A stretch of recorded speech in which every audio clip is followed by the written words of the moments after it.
केंद्रीय मंत्री नारायण राणे की गिरफ्तारी के कुछ घंटों के बाद भी महाड मजिस्ट्रेट कोर्ट से जमानत मिल गई। महाराष्ट्र के सीएम उद्धव ठाकरे के खिलाफ आपत्तिजनक टिप्पणी के बाद उनके खिलाफ केस दर्ज हुआ था, जिसके बाद पुलिस ने उन्हें गिरफ्तार कर लिया था। जिसके बाद नारायण राणे को रायगढ़ के महाड ले जाया गया, वहां उन्हें कोर्ट में पेश किया गया और फिर देर रात उन्हें कोर्ट ने सशर्त जमानत दे दी। कोर्ट ने उन्हें 30 अगस्त और 6 सितंबर को रायगढ़ में पेश होने को कहा है। राणे साहब को जमानत पे छोड़ने का आदेश न्यायालय ने दिया है। उसी वक्त जमानत देते हुए न्यायालय ने इस महीने की 31 तारीख यानी मंडे और नेक्स्ट मंथ की 13 तारीख को पुलिस स्टेशन यानी एसपी ऑफिस में एलसीबी ऑफिस में हाजिरी लगाने का आदेश दिया है। उसी के साथ भविष्य में ऐसी घटना न हो ऐसी भी कंडीशन न्यायालय ने डाली है। और अगर राणे साहब का वॉइस सैंपल लेना है तो 7 दिन की नोटिस पुलिस को देनी पड़ेगी। उसके बाद राणे साहब का वॉइस सैंपल अगर पुलिस को चाहिए तो वो पुलिस ले सकती है। तालिबान की धमकी के बाद अमेरिका ने अफगानिस्तान से अपने लोगों को निकालने का अभियान तेज कर दिया। एक दिन पहले तालिबान ने चेतावनी दी कि अगर अमेरिका अपने सैनिकों को निकालने में देर करेगा तो उसके गंभीर नतीजे होंगे, उसे भुगतने होंगे। और इस चेतावनी के अगले ही दिन काबुल एयरपोर्ट पर हालात बिगड़ने लगे। अफगानिस्तान छोड़ने की हड़बड़ी में पहले से वहां डेरा जमाए लोगों ने हंगामा शुरू कर दिया, जिसे शांत कराने के लिए सुरक्षा बल ने आंसू गैस के गोले दागे और फायरिंग भी की। इस कार्रवाई से वहां अफरा तफरी मच गई, लोग इधर उधर भागते दिखाई दिए। वहीं तालिबान की धमकी के बाद अमेरिकी सेना के 28 हवाई जहाजों ने भी मोर्चा संभाल लिया। बताया गया कि पिछले 24 घंटे में करीब 10,500 लोगों ने काबुल एयरपोर्ट से अमेरिका के लिए उड़ान भरी। But there also have been a few thousand Americans who have already been evacuated and we are working on the rest. America ने अफगानिस्तान से सैनिकों की वापसी के लिए 31 अगस्त की समय सीमा तय की है। महाराष्ट्र के उल्हासनगर से हैरान करने वाली तस्वीर सामने आई। वहां शिवसेना के कुछ कार्यकर्ताओं पर बीजेपी के पार्षद की पिटाई का आरोप लगा। बताया गया केंद्रीय मंत्री नारायण राणे के विवादास्पद बयान से खपा शिवसेना के ये कार्यकर्ता वहां बीजेपी दफ्तर में तोड़फोड़ करने पहुंचे थे। लेकिन जब बीजेपी पार्षद प्रदीप रामचंदानी ने इसका विरोध किया तो उन लोगों ने बीच सड़क पर उनकी पिटाई कर दी। इस मारपीट की वजह से एक बुजुर्ग भी सड़क पर गिर पड़े। इसके बाद भी इन लोगों ने मारपीट जारी रखी। वहां से सामने आई तस्वीर में शिवसेना कार्यकर्ता सड़क पर गिरे प्रदीप रामचंदानी को पैरों से मारते दिखाई दिए। इस बीच वहां कुछ लोग भी नजर आए, मगर किसी ने भी बीच बचाव की कोशिश नहीं की। इतने से भी जब इन लोगों का मन नहीं भरा तो उन्होंने काली स्याही बीजेपी पार्षद पर फेंक दी और वहां से चलते बने, जिसके बाद बीजेपी पार्षद ने इस मारपीट की शिकायत पुलिस में की। जम्मू कश्मीर के सोपोर में सुरक्षा बल के जवानों और आतंकियों के बीच मुठभेड़ हो गई, जिसमें 3 आतंकियों को सुरक्षा बल ने मार गिराया। बताया गया कि एक दिन पहले वहां के पीटसीर इलाके में आतंकियों की मौजूदगी की खबर मिली थी, जिसके बाद रात को ही पूरे इलाके को घेर लिया गया और सुबह होते ही आतंकियों से सरेंडर करने को कहा गया, लेकिन उन्होंने फायरिंग शुरू कर दी। आतंकी एक मकान में छिपे थे और सैनिक बाहर थे। भारतीय फौज ने भी आतंकियों को मुंह तोड़ जवाब दिया। दोनों तरफ से ताबड़तोड़ गोलियां चली, जिनकी आवाज दूर दूर तक सुनाई दी। कई घंटों तक चली मुठभेड़ के दौरान फायरिंग की गड़गड़ाहट से पूरे इलाके में दहशत फैली रही। इस मुठभेड़ के दौरान सुरक्षा बल के जवान इलाके के चप्पे चप्पे पर तैनात दिखे। उन्होंने कई रास्ते बंद कर दिए और अपनी नजर चारों तरफ बनाए रखी। कटीले तारों से लेकर बख्तरबंद गाड़ियों तक वो सभी इंतजाम के साथ तैयार दिखे। कई घंटों बाद मुठभेड़ खत्म हो गई और 3 आतंकियों के खात्मे की खबर जम्मू कश्मीर पुलिस ने ट्वीट करके दी। बाद में जिस मकान में आतंकी छिपे थे उसकी दीवारों ने मुठभेड़ की पूरी कहानी बयां कर दी। यूपी को उन्नाव से डराने वाली तस्वीर सामने आई। वहां अगरबत्ती बनाने वाली एक फैक्ट्री आग में जलकर राख हो गई। बताया गया कि आग शॉर्ट सर्किट की वजह से लगी, जिसने देखते ही देखते पूरी फैक्ट्री को अपनी गिरफ्त में ले लिया। वहां से सामने आई तस्वीर में फैक्ट्री के अंदर रखा सामान आग की लपटों में घिरा दिखाई दिया, जबकि फैक्ट्री से निकल रहा काला धुआं भी पूरे इलाके में फैल गया। आग लगने की सूचना मिलते ही दमकल विभाग की टीम वहां पहुंची और वो आग बुझाने में जुट गई। लेकिन ये काम इतना आसान नहीं रहा, क्योंकि आग लगातार फैलती जा रही थी। बताया गया कि जिस वक्त फैक्ट्री में आग लगी, कुछ मजदूर वहां काम कर रहे थे, जिनमें 3 लोग आग की चपेट में आने से झुलस गए, जिन्हें फौरन इलाज के लिए जिला अस्पताल में भर्ती करवाया गया। हम लोग अंदर ही फंस गए सर, मेरे हस्बैंड जल गए, मेरा बेटा जल गया। इस हादसे में लाखों रुपए के नुकसान की आशंका जताई गई। पीडीपी नेता महबूबा मुफ्ती के खिलाफ डोगरा फ्रंट नाम के संगठन के कुछ कार्यकर्ताओं ने जम्मू में प्रदर्शन किया। 3 दिन पहले महबूबा मुफ्ती ने विवादास्पद बयान दिया था। उन्होंने तालिबान की तारीफ करते हुए केंद्र सरकार पर हमला बोला था, जिसके खिलाफ डोगरा फ्रंट नाम के संगठन के कई कार्यकर्ता जम्मू की सड़कों पर उतर आए और महबूबा मुफ्ती के विरोध में उन्होंने नारे लगाए। महबूबा मुफ्ती इन कार्यकर्ताओं ने सड़क पर महबूबा मुफ्ती की कुछ तस्वीरें भी जलाईं और उन पर तालिबान समर्थक होने का आरोप लगा दिया। उस तरह का लेसन कश्मीर के अंदर भी देने की बातें कर रही है, इसका मतलब वो तालिबान अपने आप को समझती है। इसके अलावा डोगरा फ्रंट के लोगों ने मांग की कि तालिबान का समर्थन करने वालों के खिलाफ कड़ी कार्रवाई की जाए। राजस्थान के अजमेर से हैरान करने वाला वीडियो सामने आया। वहां कुछ लोगों ने भीख मांगने वालों के साथ मारपीट करने के बाद धमकी भी दी।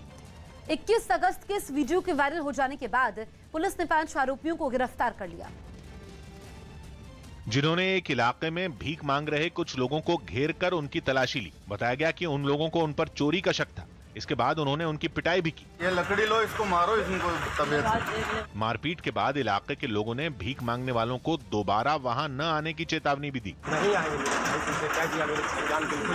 इतना बुरा मारेंगे तेरे को।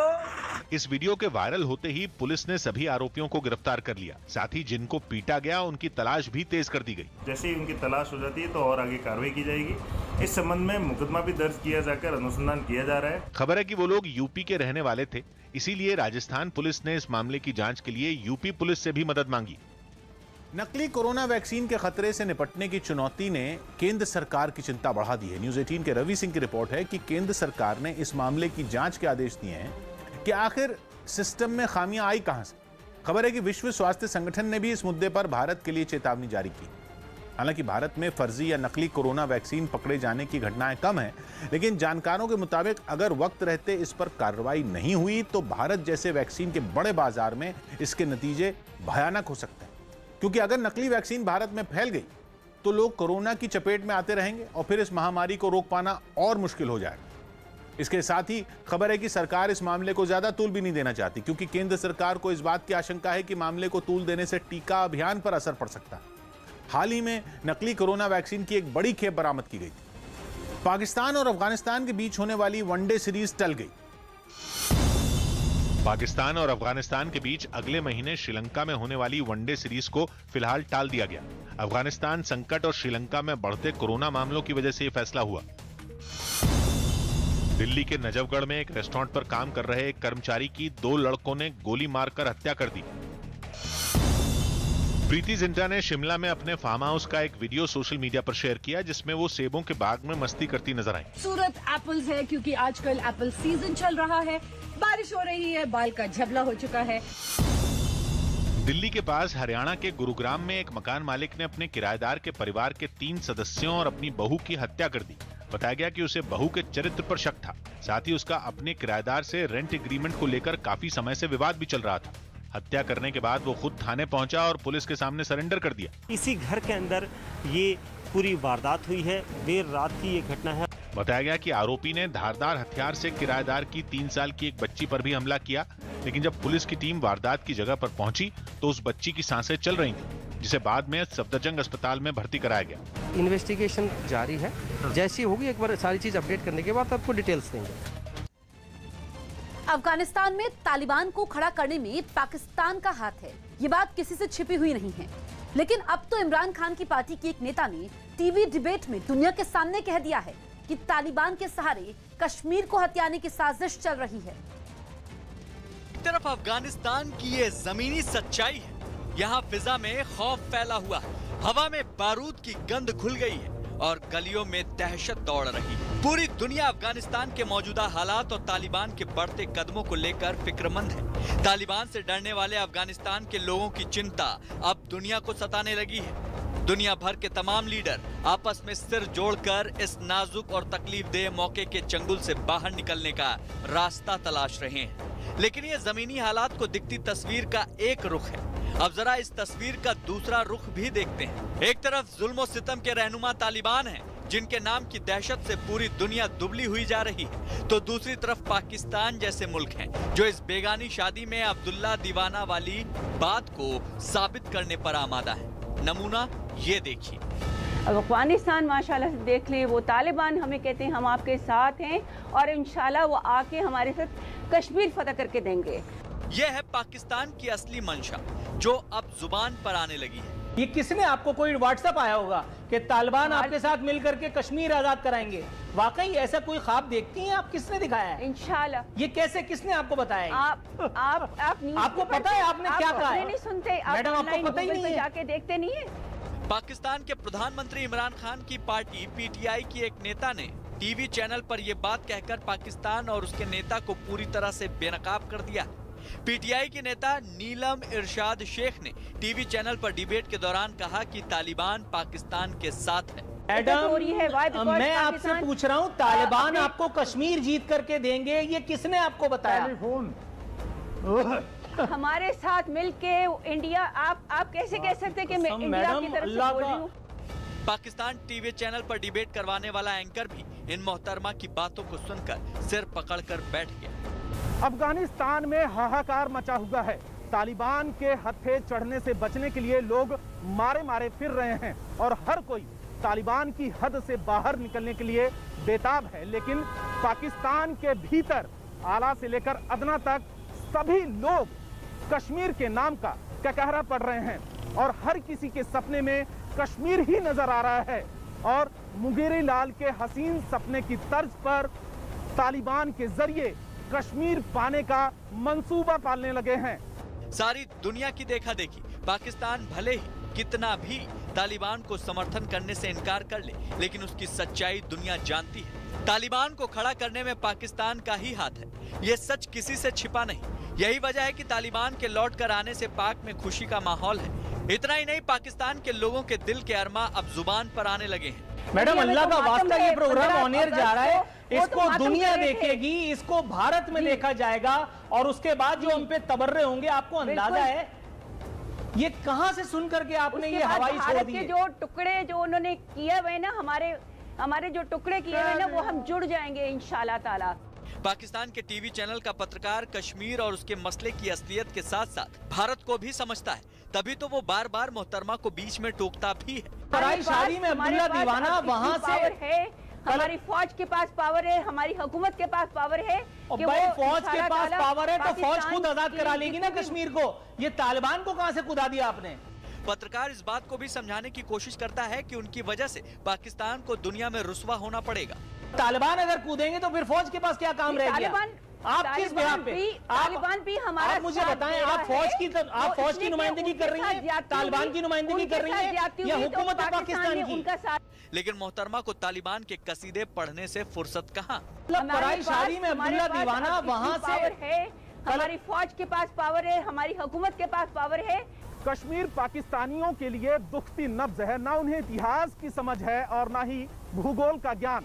बस अपने मौका परस्त नेताओं के भड़काने पर कुछ भी बोलते रहते हैं।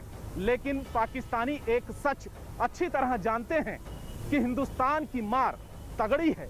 शायद इसी मार का बदला लेने की तड़प में हर एक पाकिस्तानी को किसी भी जहन्नुम तक ले जाने के लिए मतलबी बना दिया है। लेकिन शायद वो भूल जाते हैं कि ये हिंदुस्तान है, पाकिस्तान नहीं, जिसका कोई दीन ईमान नहीं। इस बीच एंकर ने नीलम इरशाद शेख से पूछा कि तालिबान आपको कश्मीर जीत कर देगा, यह आपसे किसने कहा? इस पर नीलम बोली कि भारत ने हमें बांटा और हम फिर एकजुट होंगे। हमारे जो टुकड़े किए हैं ना, वो हम जुड़ जाएंगे इंशाल्लाह। अपने नेता इमरान खान की साजिशों में लिपटी पीटीआई की ये नेता शायद जमीनी सच्चाई को जानती ही नहीं है। मौजूदा तालिबान के उन इरादों के बारे में उनका ज्ञान शून्य है जो अफगानिस्तान पर कब्जा करने के बाद तालिबान ने जाहिर कर दिया था। साफ है पाकिस्तानियों को ये कहावत पता ही नहीं कि मदहोशी में देखे गए सपने कभी सच नहीं होते।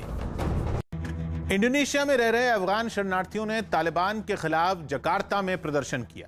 वहां ये लोग शरणार्थियों के अधिकारों के लिए काम करने वाली संयुक्त राष्ट्र की संस्था UNHCR के दफ्तर के बाहर अपनी बुनियादी सुविधाओं की मांग पर इकट्ठा हुए और अफगानिस्तान पर तालिबान के कब्जे का विरोध करते हुए प्रदर्शन किया। लेकिन कोरोना नियम के टूटते ही इन लोगों का सामना सुरक्षा बल के जवानों से हो गया। सामने आई एक तस्वीर में मोटरसाइकिलों पर सवार कुछ जवान वहां पहुंचे और प्रदर्शनकारियों को हटाना शुरू कर दिया। इस कार्रवाई से थोड़ी देर के लिए वहां अफरा तफरी मच गई। इसके बाद जिन लोगों ने पुलिस की सख्ती का विरोध किया उन्हें जबरन हिरासत में ले लिया गया। कुछ प्रदर्शनकारियों को उठाकर भी गाड़ियों में बैठाया गया। प्रदर्शन में शामिल कुछ बच्चे भी इस हंगामे की चपेट में आ गए, जिन्हें किसी तरह बचाकर एक गाड़ी की छत पर बैठा दिया गया। इससे पहले वहां सब कुछ नॉर्मल सा ही दिखा। यूएनएचसीआर दफ्तर के बाहर जुटी भीड़ पर नजर रखने के लिए पीपीई किट पहने हुए कुछ पुलिस वाले वहां तैनात नजर आए। उनकी मौजूदगी में ही प्रदर्शनकारियों ने अपने अधिकारों के लिए आवाजें उठाई। बताया गया कि इन लोगों ने तालिबान के डर से इंडोनेशिया में पनाह ली थी, लेकिन दोबारा इस तरह तालिबान के लौटने से इनके लिए अब अफगानिस्तान लौटना नामुमकिन हो गया। उत्तराखंड के देहरादून में मुख्यमंत्री पुष्कर धामी के भरोसे पर कांग्रेस विधायकों ने धरना खत्म कर दिया। विधानसभा सत्र के दूसरे दिन कांग्रेस विधायक हरीश धामी और मनोज रावत धरने पर बैठ गए। विधानसभा परिसर में धरना दे रहे विधायकों ने धारचूला में मोबाइल नेटवर्क की समस्या को दूर करने और चारधाम यात्रा शुरू करने की मांग की, जिनसे मिलने राज्य के मुख्यमंत्री पुष्कर धामी वहां पहुंचे। उन्होंने इनके हाथों में मौजूद तख्तियों को देखा, उन पर दोनों विधायकों की मांगे लिखी हुई थी। उन्हें देखने के बाद पुष्कर धामी ने कांग्रेस विधायकों से बात की और उन्हें भरोसा दिया कि वो उनकी मांगों पर विचार करेंगे। इस तरह उन्होंने दोनों कांग्रेस विधायकों का धरना खत्म करवाया और अपने साथ सदन में ले गए।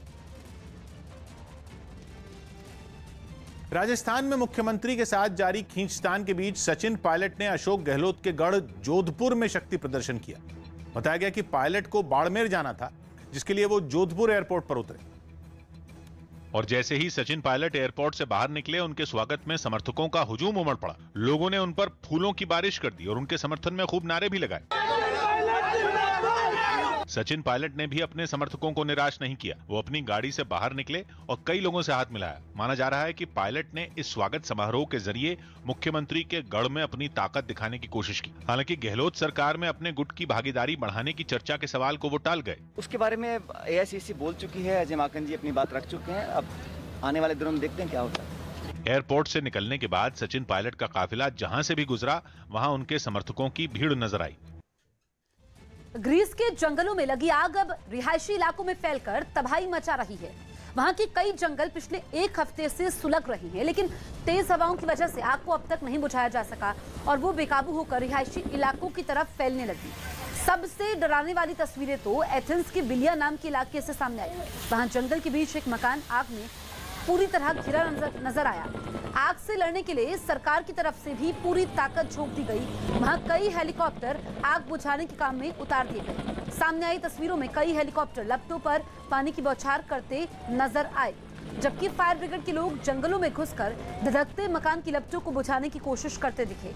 इस काम में ग्रीस को पड़ोसी देश रोमानिया के दमकल कर्मियों की भी मदद मिली। बताया गया कि दोनों देशों की करीब 13 हेलीकॉप्टर और 8 हवाई जहाज जंगलों में लगी आग को बुझाने के इस अभियान में जुटे हुए हैं। हरियाणा के रोहतक में पोस्ट ग्रेजुएशन की परीक्षाओं के विरोध में महर्षि दयानंद यूनिवर्सिटी के छात्रों ने जमकर बवाल किया। हंगामा कर रहे छात्रों की दलील है कि कोरोना की वजह से उनका सिलेबस पूरा नहीं हो पाया। ऐसे में उनकी मांग है कि एग्जाम पैटर्न में बदलाव किया जाए या फिर बिना परीक्षा लिए उन्हें प्रमोट कर दिया जाए। और इसे मनवाने के लिए वो यूनिवर्सिटी के वाइस चांसलर के दफ्तर के बाहर इकट्ठा हो गए, लेकिन उन्हें दरवाजे पर ही रोकने की कोशिश की गई। ये छात्र भी कहां मानने वाले थे। उन्होंने धक्का मुक्की की और अंदर घुस गए। वो वाइस चांसलर से मिलने के लिए आगे बढ़ने लगे। उन्हें फिर रोका गया, लेकिन उनका हंगामा जारी रहा। यूनिवर्सिटी प्रशासन के खिलाफ हंगामा कर रहे छात्र वहीं धरने पर बैठ गए। अब तक यूनिवर्सिटी का जो परीक्षा पैटर्न है वो आउट ऑफ 9 5 क्वेश्चन करने होते हैं। हमारी मांग है कि आउट ऑफ 9 3 क्वेश्चन कर करके पीजी प्रथम वर्ष के छात्रों को रिलैक्सेशन दी जाए। इससे पहले उन्होंने यूनिवर्सिटी परिसर में वाइस चांसलर के खिलाफ खूब नारे भी लगाए।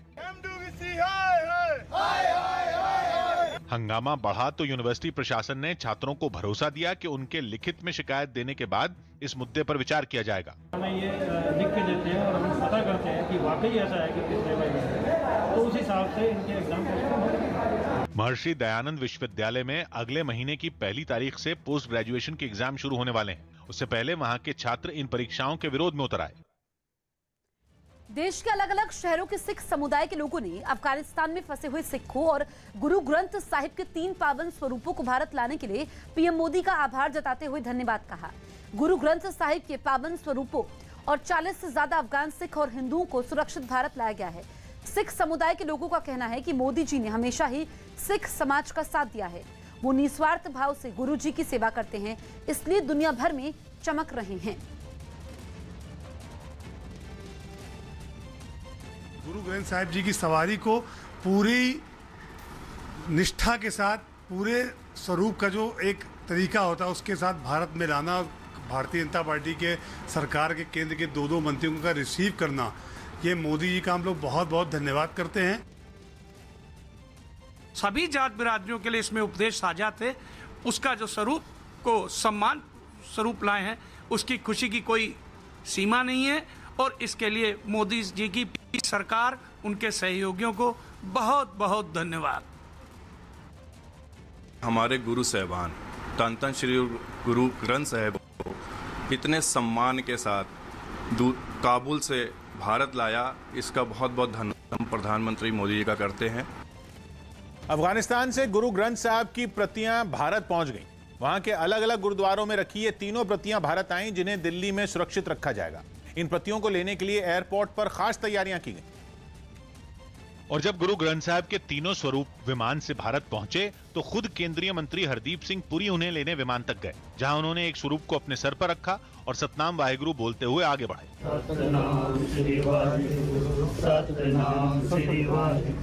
ये तीनों प्रतियां सिख समुदाय की आस्था का प्रतीक हैं, इसलिए उन्होंने उन्हें सर माथे लगाया। पहले हरदीप सिंह पुरी उन्हें एयरपोर्ट टर्मिनल तक लाए और फिर दिल्ली सिख गुरुद्वारा प्रबंधक कमेटी के अध्यक्ष मनजिंदर सिरसा उन्हें एयरपोर्ट से उस बस या यूं कहें कि पालकी तक ले गए जिनमें उन्हें रखा जाना था। में आप देख रहे हैं पूरे सम्मान के साथ इन तीनों स्वरूपों को यहाँ से ले जाया जा रहा है।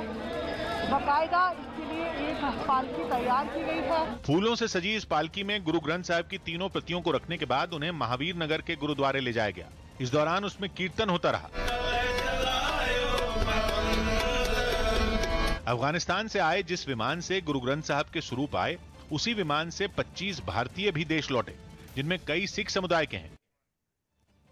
यूपी के सीएम योगी आदित्यनाथ आज राज्य में उज्ज्वला योजना 2 का औपचारिक शुभारंभ करेंगे। इस मौके पर मुख्यमंत्री वीडियो कॉन्फ्रेंसिंग के जरिए इस योजना का लाभ उठाने वाली महिलाओं से बातचीत करेंगे।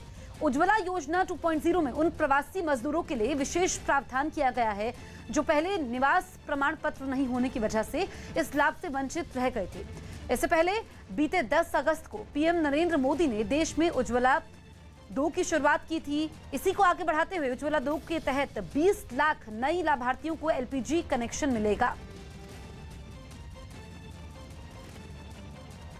जम्मू कश्मीर के बांदीपोरा में भारतीय फौज ने आतंकियों के खुफिया ठिकाने का भंडाफोड़ कर दिया। न्यूज़ 18 के रिफत अब्दुल्ला की रिपोर्ट है कि नागमार के जंगलों में सुरक्षा बल को आतंकियों के खुफिया ठिकाने की जानकारी मिली, जिस पर कार्रवाई करते हुए एक ऑपरेशन की शुरुआत की गई, जिसके तहत उस ठिकाने पर छापा मारा गया और तलाशी अभियान के दौरान सुरक्षा बल के जवानों ने वहां से हथियारों और गोला बारूद का बड़ा जखीरा बरामद किया, जो कि किसी बड़ी आतंकी साजिश के तहत वहां रखे गए थे। लेकिन सुरक्षा बल ने आतंकियों के मंसूबे नाकाम कर दिए। कोरोना की तीसरी लहर पर दिल्ली सरकार ने तैयारी पूरी होने का दावा किया। कोरोना की तीसरी लहर की आशंका के बीच दिल्ली सरकार ने इससे निपटने के लिए पूरी तैयारी होने का दावा किया। राज्य के स्वास्थ्य विभाग ने दवाइयों की दुकानों की एसोसिएशन और दवा कंपनियों को कुछ निर्देश भी जारी किए। इनमें रेमडेसिविर इंजेक्शन और दूसरी दवाओं का जरूरी स्टॉक पहले ही रखने को कहा गया, ताकि संकट के समय किसी तरह की कमी न हो और उपलब्धता को बढ़ाने के लिए ये आदेश दिए गए। सरकार ने अफगानिस्तान से भारतीयों को निकालने के लिए चलाए गए अभियान को ऑपरेशन देवी शक्ति नाम दिया। गुजरात के सूरत में नगर निगम ने वैक्सीन पर एक अभियान चलाया। इसके तहत निगम की टीमों ने घर घर जाकर लोगों को कोरोना वैक्सीन की दूसरी डोज लगवाने के लिए जागरूक किया। वैक्सीनेशन थोड़ा कम था, वहां पे वैक्सीन के डोज बढ़ाए हैं। दिल्ली सरकार के मंत्री गोपाल राय ने बताया कि राजधानी में फिर स्कूल खोलने पर अभी कोई फैसला नहीं लिया गया। हालांकि उन्होंने जानकारी दी कि इस मामले में उनकी सरकार लोगों के संपर्क में है और सही वक्त पर स्कूल खोले जाएंगे। सही समय आने पर यहाँ भी खोले जाएंगे। बड़ी खबर यूपी की कासगंज से आ रही है। वहां पुलिस से राइफल लूटने वाले एक बदमाश को मुठभेड़ के बाद गिरफ्तार कर लिया गया। कुछ बदमाशों ने 19 अगस्त को एक पुलिसकर्मी से राइफल लूट ली थी। तभी से पुलिस को इन बदमाशों की तलाश थी। तलाशी के समय एक बदमाश के आने की जानकारी मिली, जिसके बाद पुलिस ने बाइक सवार उस बदमाश को रोकने का इशारा किया, लेकिन बदमाश रुकने के बजाय फायरिंग करते हुए वहां से भागने लगा। जिसके बाद पुलिस ने भी जवाबी फायरिंग की, जिसमें वो घायल हो गया। पुलिस ने आरोपी के पास से पिस्तौल और लूटी हुई राइफल भी बरामद कर ली है। साथ ही बदमाश से पूछताछ में मिली जानकारी के बाद पुलिस ने 2 और आरोपियों को धर दबोचा। जो सूचना है उसके ऊपर विश्वास करते हुए लगातार चेकिंग का अभियान जो है पूरे जनपद स्तर पे इसमें कराया था। इसी बीच एक मुलजिम को हम लोगों ने बाइक पे आते हुए देखा, उसको रोकने की जो है पुलिस ने कोशिश की, उसको वार्निंग भी दी गई। उसने पुलिस को देखते ही फायरिंग खोल दी। जवाबी कार्रवाई में मुठभेड़ में उसके टांग पे गोली लगी है। तत्काल उसको जिला अस्पताल प्राथमिक उपचार के लिए भेजा गया है। पाकिस्तान की सरकार का आतंकी प्रेम एक बार फिर सामने आ गया। न्यूज़ 18 के नीतीश कुमार की रिपोर्ट है कि पिछले महीने की 14 तारीख को पाकिस्तान के खैबर पख्तूनख्वा में जो आतंकी हमला हुआ था उसमें मारे गए 8 चीनी नागरिकों की हत्या की जांच पाकिस्तान की खुफिया एजेंसी ISI ने एक आतंकी को सौंप दी। असमतुल्ला नाम के जिस आतंकी को यह जांच सौंपी गई वो खुद 2013 में कई विदेशी नागरिकों को निशाना बना चुका है। जून 2013 में गिलगित बाल्टिस्तान में 10 विदेशी नागरिकों की हत्या की गई थी, जिनमें यूक्रेन, चीन और अमेरिका के नागरिक शामिल थे। उस वक्त चीन ने पाकिस्तान से दोषियों के खिलाफ कार्रवाई की मांग भी की थी और चीन की लिस्ट में सबसे ऊपर असमतुल्ला का ही नाम था। खबर है कि पहले यह आतंकी जैश-ए-मोहम्मद के लिए काम करता था और बाद में वो तालिबान के साथ मिल गया। बिहार सरकार में PWD मंत्री नितिन नवीन और पटना साहिब गुरुद्वारा के सदस्य जगजीवन सिंह ने भी पवित्र गुरु ग्रंथ साहिब को भारत लाने के लिए मोदी सरकार की तारीफ की। उम्मीद है माननीय प्रधानमंत्री जी ने जिस प्रकार से सिखों के सम्मान के प्रतीक को सम्मान दिया, सुरक्षित लाने का काम किया है, देश भर के सिख समुदाय के लोग आज अपने आप को सुरक्षित और गौरवान्वित महसूस कर रहे हैं। हमारे गुरु ग्रंथ साहब जो जीवित स्वरूप, जीवित गुरु का दर्जा दिया गया है हमारे गुरु ग्रंथ साहब को, और उनको सम्मानपूर्वक यहाँ हिंदुस्तान में लाने का काम किया है, इसमें पूरी जी और पूरे केंद्र सरकार ने सहयोग दिया, खासकर मोदी जी ने। इसके लिए हम तहे दिल से पटना साहिब की जनता, पटना साहिब के मेंबर होते हुए पूरे बिहार की तरफ से उनका शुक्रिया अदा करते हैं और उनके मान सम्मान के लिए हम नितिन जी को सिरोपॉव दिया है ताकि ये मोदी जी तक पहुँच सके और उनका शुक्रिया अदा कर सकें। गुजरात में जन्माष्टमी के मौके पर नाइट कर्फ्यू में ढील मिली। जन्माष्टमी के मौके पर गुजरात सरकार ने नाइट कर्फ्यू में थोड़ी छूट देने का ऐलान किया। 30 अगस्त को राज्य के 8 शहरों में रात 11 बजे की जगह रात 1 बजे से नाइट कर्फ्यू लागू होगा ताकि लोग जन्माष्टमी मना सके। साथ ही मंदिर परिसर में 200 लोगों के इकट्ठा होने की भी अनुमति दे दी गई। ब्रह्मोस मिसाइल बनाने वाली कंपनी ब्रह्मोस एरोस्पेस यूपी में 300 करोड़ रुपए का निवेश करेगी। कंपनी के अधिकारियों ने राज्य के सीएम योगी आदित्यनाथ से मुलाकात की और प्लांट लगाने के लिए लखनऊ में 200 एकड़ जमीन दिलाने की मांग की। कंपनी का दावा है कि इससे करीब 15,000 लोगों को रोजगार मिलेगा। हरियाणा के बहादुरगढ़ में बदमाशों ने 3 लोगों को गोली मार दी, जिनमें 2 की मौके पर ही मौत हो गई, जबकि एक की हालत गंभीर बनी हुई है। बताया गया कि एक दुकान के बाहर कुछ लोग बैठे हुए थे, तभी गाड़ी से 6 बदमाश वहां पहुंचे और ताबड़तोड़ फायरिंग शुरू कर दी। गोलीबारी के बाद बदमाश वहां से फरार हो गए। मध्य प्रदेश के उमरिया में एक लड़के की गोली मारकर हत्या कर दी गई। हत्या से खफा लोगों ने आरोपियों की जल्द गिरफ्तारी की मांग करते हुए बीच सड़क पर शव रखकर जैम लगा दिया। मौके पर पहुंची पुलिस ने जल्द कार्रवाई का भरोसा दिया, जिसके बाद लोगों ने जैम हटाया। यूपी के मथुरा में पिछले 8 दिनों में डेंगू की वजह से 7 बच्चों की मौत की खबर के बाद प्रशासन के हाथ पांव फूल गए। इस बात की जानकारी मिलते ही स्वास्थ्य विभाग की टीम गांव में पहुंची और हालात का जायजा लिया। मध्य प्रदेश के सागर में एक लड़के की कुएं में डूबने से मौत हो गई, जिसके बाद शव को पोस्टमार्टम के लिए अस्पताल लाया गया, लेकिन वहां घंटों इंतजार के बाद भी डॉक्टर नहीं पहुंचे। इससे खफा लोगों ने सड़क जैम कर हंगामा शुरू कर दिया। कुछ देर बाद अधिकारी मौके पर पहुंचे और डॉक्टर को तुरंत बुलाकर पोस्टमार्टम करवाया गया, जिसके बाद लोगों का गुस्सा शांत हुआ। यूपी की योगी सरकार ने राज्य के कर्मचारियों को बड़ा तोहफा दिया। राज्य सरकार ने कर्मचारियों का महंगाई भत्ता बढ़ाकर 28% कर दिया। 1 जुलाई से बढ़ा हुआ महंगाई भत्ता लागू होगा और करीब 16 लाख कर्मचारियों को इसका फायदा मिलेगा। मध्य प्रदेश के खंडवा में यूथ कांग्रेस की बैठक में पार्टी के नेता आपस में भिड़ गए। ये विवाद तब शुरू हुआ जब कुछ लोगों ने काम नहीं करने वाले लोगों को पार्टी में अहम जिम्मेदारी देने का आरोप लगाया। ये विवाद इतना बढ़ गया कि नेता एक दूसरे से मारपीट पर उतारू हो गए।